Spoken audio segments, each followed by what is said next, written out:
Hope you're doing well this afternoon. I am Krista Sampson. I'm here with Victor Sampson, and this is the ADI Books Deeper Dive, and we're on third grade right now. And so I will hand it over to Vic to present the webinar. So let's get talking about the deeper dive. So what we're doing right now is we're focusing on the third grade books, and we have two different versions of those. We have one that we wrote for Texas that has 8 different investigations and it all aligned with the TEKS. And then we also have another one that we wrote for that's the NGSS version that's aligned with the NGSS performance expectations.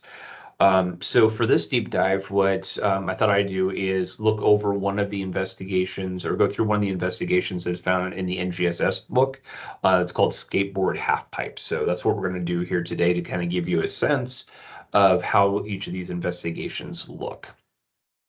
So when you start off with skateboard half pipe or any investigation in one of these books, we always start with what we call the task stage. And the task stage is designed to introduce a phenomenon for students. So in this case, you can see on the handout that that you would give to students, that's set up right at the beginning, and we're going to ask kids things that they notice before we move into providing them with a question that they're going to be answering. We also give them an opportunity to kind of share their ideas of what's going on and some questions that arise when they're trying to make sense of what's going on. So let me give you an example of what a phenomenon in third grade looks like. Here is a video I'm going to show you. This actually comes from our Learning Hub. So when you get one of our books, it comes with a free access to all the investigations in the book and Learning Hub. So what becomes really handy and easy is when you're getting started to do this, you can just log into your account, click on the investigation you're running, and then hit presentation mode, and you see this image. So I made a screenshot of it and put it on the slide here to make it a little easier to do the webinar, but this projects onto your screen in your classroom and works with a clicker. So you can kind of just show what this looks like. So it's great because you don't have to make a slide deck for any of these things. It's already made and it's really easy to guide students through. So we'll kick off this investigation. So people often go to skate parks to ride a skateboard.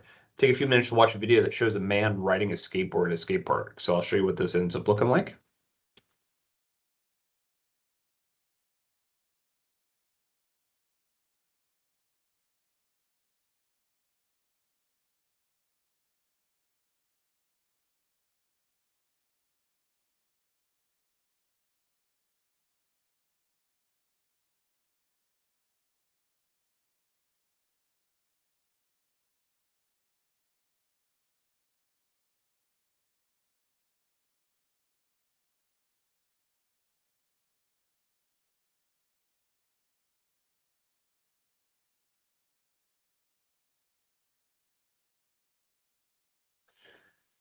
So we showed that video, and then we asked them to write some things that they noticed about the pattern of motion or as the skateboard were moving, and they usually start talking about the pumping of moving up and down, and I think there's further up and down the sides of the skate area there when he's pumping, and he starts to slow down when he doesn't.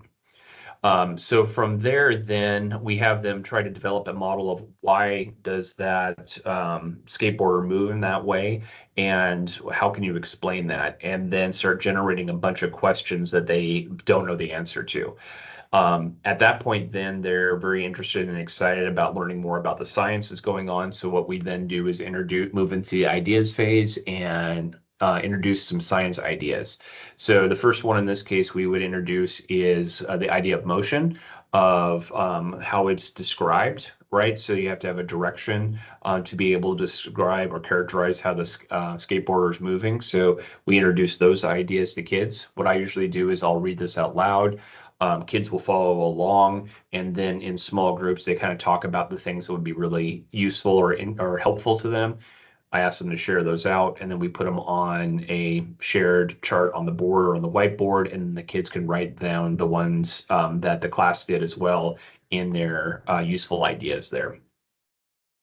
Another idea we talk about here is patterns, and talking about anything that repeats and how you can start thinking about patterns and using that to predict the motion of things.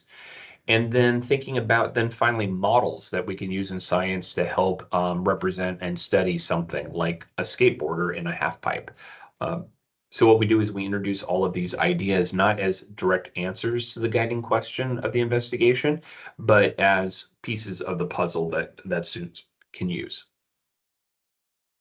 Once again, what we have in the Learning Hub is all of that text is also included in in there, so you can use the presentation mode. What's really nice is if you're using handouts that with students, they're often in black and white, so you can show the colored pictures here, and you can actually click on these images and bring them and make them larger, so it's really clear for everybody to see. It's a nice feature for that, really handy when you're kind of guiding kids through a text like this. And it also gives you those spots to kind of when you're stopping and draws their attention to where they're supposed to be writing and thinking about when they're moving through that stage. So it's a great management tool for helping kids go through one of these investigations. After we introduce some ideas, we move into the plan stage, and we always begin the plan stage by showing them some materials or tools that they can use to plan and carry out an investigation. In this case, we recommend that they use some tracks, some towers, and some connectors, and a marble to create a half pipe. And the marble can represent a skateboarder moving back and forth.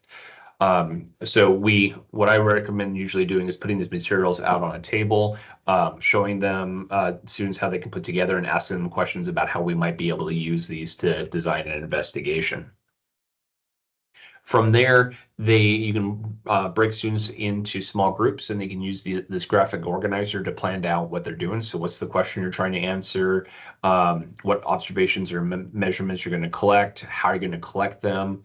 Show me a picture of how you're going to set up the equipment, and then what are you going to do with that information once you've collected? How are you going to make sense of it or analyze it? So students can do these plans in their groups. You can go to each of those groups, give them some advice. If you feel pretty good with what they're doing, sign off and approve their plan and let them get started. In this investigation, there's a couple ways that they can collect data. So one is they can use that equipment that I showed you earlier with the track and marble and the towers to make a half pipe. There's a picture of that from above there. Or they can also use a simulation. This one's from FET that they can create their own half pipe and put a skateboarder in there as well. So it's your choice on how you would like to have the students collect data. They can do it with a physical model or a computer-based model, or you can let them choose between those. So it's really kind of up to you. One of the things I'll mention again earlier or later, for any of the physical materials that come with for these books, we have kits that go with them, so you don't have to source them. All you have to do is purchase one of those kits, and you have everything you need for your class as well. So they go ahead and carry out their investigation. So they start to collect data. And to help them do that, we have kind of two pieces in this stage.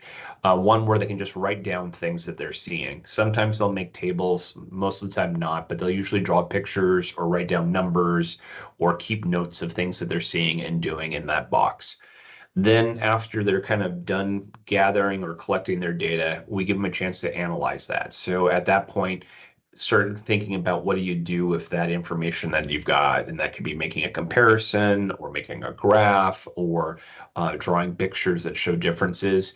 We usually provide a grid like this so they can have lots of choice of what they do. Don't have to make graphs.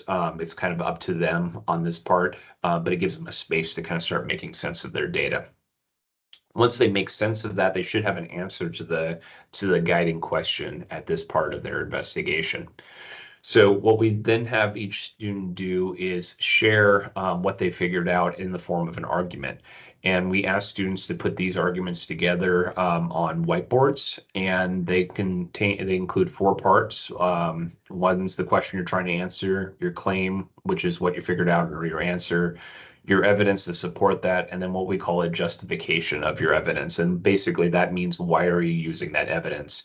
So we usually recommend that you encourage students to return back to the ideas that they were looking at before, those useful ideas they were talking about. So in this case, they would be talking about things about how they describe motion, how they can use patterns, and how they can use models to represent something bigger. They go ahead and share out those arguments with each other, and then give each other feedback. And we give them a spot where they can write down ideas of possible ways that they can improve their argument, either from looking at other people's arguments or receiving feedback from other students. Once again, Learning Hub, we have all these images that can help with that. So on their handout, you might see that it's represented like this, what goes on the whiteboard. We added extra little features there, so you can use that as a scaffold for students, so they can kind of look up and say, oh, what does that mean by evidence again? It's super helpful to help out with this. After they've gone through, made their arguments, and talked about them and revised them, you then can bring everybody together for a whole class reflective discussion. And you want to talk about two things during that discussion. One, you want to talk about the ideas that they were talking about or using during the investigation, not the answer to the question. And you want to also talk about ways to get better at designing and carrying out investigations. So what we do in the Learning Hub is we frame these discussions around pictures. So for example, in this one, the reflect page in Learning Hub, you would show this image and you'd ask kids to take a minute to examine it, and then ask them to use what they know about patterns of motion to explain how the child in the image, if the child's right there at spot C, where's the child going to go to next, right? And then after that, then after that, then after that, right? And then having them start thinking about how patterns of motion can help them predict that and which way they're going to end up going. Then after that, you can talk about the practices of how about doing science. So you can ask them things about what they did during their investigation that made it scientific. What would you have done differently to make it more scientific? And then what can we do as a class to make sure that we make our investigations as scientific as we can? And the idea behind this is kids are going to be making mistakes during these investigations because they're kids. But if you take a second to talk about what went well or what didn't and come up with kind of class rules for the future, they get really good at investigations. They make fewer mistakes, and they really get this idea of how to go about doing science because they have gotten feedback they need to improve. They can also, there's on their handouts, they can also keep track of any important information. So if you would like them to write down the rules that they came up with from the practices, or something about something important of some term or vocabulary like patterns or motion or anything like that, you can have them write it down at this point as well. So there's a space for them to keep a record of these important ideas. And then to end the investigation, we have each student on their own write an investigation report to share what they figured out. And it's designed to really get at the meat of what they were doing and give them an opportunity to develop their writing and communication skills in the context of science. So we start off with basically a quick introduction, which is what have we been studying and what was our question that we were trying to answer. Then they can talk about how they went about answering that question, and then they share what they figured out. And that's their argument that they've put together on those whiteboards and refined over time, but now they're taking it as students and writing it on their own. To support this process, we include these sentence starters. You don't have to always use those, but they're a great way to get started of helping kids learn how to write in science. Once everybody has a report written, you can collect those, and then you can put students into groups so they can do a peer review of each other. In the younger grades, we usually recommend doing it either in pairs or threes. So for example, if you have the students in pairs, what you would do is you take all of your reports. You might have, say, 24 reports. You put your kids into 12 pairs. Each pair gets a report written by somebody outside that pair and one of those review guides. You give them about 15 minutes to read over the report and then fill out the review guide. There's a spot where it says reviewer rating, so they go through each of these questions. And if they answer no or somewhat to any of those questions, they go down below where it says reviewers and they give them some feedback, and they move through this. After about 15 minutes, you collect all of these up. You give each pair a new report, a new peer review guide that they fill out, and so they get a chance to see two other people's reports and then talk about what counts as quality twice. And you'll start hearing kids go, "Ooh," at that point because they start figuring out the same things that they're kind of knocking somebody else or explaining that they didn't do as well. They didn't do as well on their report either. So it's kind of this aha moment for them. After you're done reviewing, it can go back to the original authors. They can look over their feedback and then rewrite their report. Then that can go to you with the original peer review guide. So you can see the draft, the final, the peer review or the peer review guide, and then you can use the exact same guide as a rubric and provide a score for that. And you can see that over in that far right column is where you can add your score for that. And then we make a key for 0, 1, 2, 3 to kind of explain what's going on in there. So you have a nice way to do kind of a summative assessment of students learning from the investigation. Now, as we move through that might seem like a lot. So one of the things that we want to make sure we stress in our books is we include a detailed lesson plan for all of these. So every one of these investigations has a lesson plan that you can use. Always starts off with an overview, what the students are doing, what's the question, what they figure out, how you can break the stages over several different days. So if you have like 25 minutes or so for science in a day, this is how you would go out and break those up. It chills all the standards that you're addressing during this multi-day investigation. Reminds you about you can use Learning Hub to be able to use the presentation mode. It also includes information about things to know about starting a lesson. So a little bit of information about the core ideas and the cross-cutting concepts, as well as the practices that the kids will be engaging in. It also provides how do you set up for the equipment, including how do you put everything together in pictures. So it's all laid out for you. You can also then talk about what to do during the investigation, things for safety, lab waste disposal, everything is all there for you. And then finally, for each stage, there's multiple activities. So for example, in stage 1, the task, we've got multiple activities. So here's a picture of activity A and activity B in stage 1.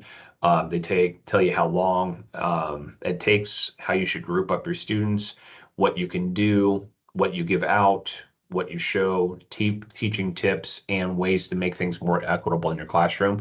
This is not designed to be, you must do it this way, but it gives you a very good idea of how you can flow through this, or how would we go about doing it if we were teaching this lesson. But always up to you to make modifications how you see best fit.